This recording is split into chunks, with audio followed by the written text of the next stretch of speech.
The father of Apile and Apelele, the twins who fell into a lift shaft from the 4th floor at Homii apartment building in Durban, says his family has moved out of the building. The family says safety concerns led to this decision. This follows the death of Apelele, who fell into the lift shaft with his twin sister Apile, who remains in a coma following the incident. Confirming the departure of the family, Deputy Labour Minister Homii says the family was being intimidated by security. They've moved out. They said they've been out for 2 days. When we met them the day before yesterday, they were out. They said they are staying in a particular building where they are renting. It's a daily rental place where they pay around 500 rands or 400 rands.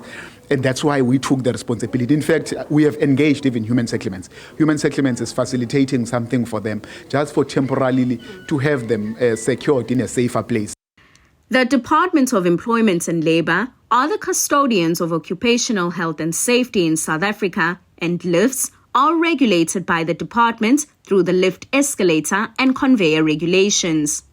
A team of occupational health inspectors have started investigations.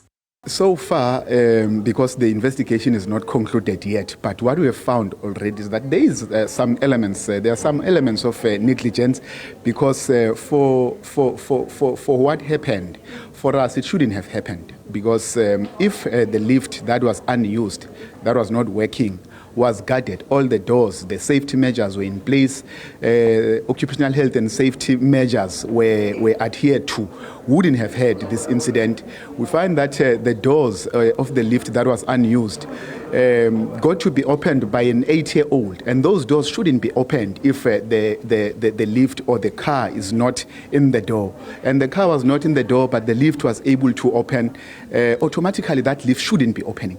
To prevent more fatalities, a second lift in the apartment building has now been closed after elements of non-compliance were found relating to the lift in question. In all probability, the lift is 66 years old. In fact, both of them. In that regard, one would call it vintage. So, which means that you'd expect that there has been modification, which means to modernize the lift in terms of new technology. You cannot have spares for lifts that are 66 years old at the present moment. Our experience in terms of the lift inspections, you find that even the companies that are installing and servicing the lifts, they themselves indicate to us that they cannot support such an old lift because those spares are no longer available. The father of the twins says Homii owners have not yet met with the family. Homii failed to return calls made to them by Newzroom Afrika. For Newzroom Afrika on Channel 405, I'm Silethiwe Ndlovu in Durban.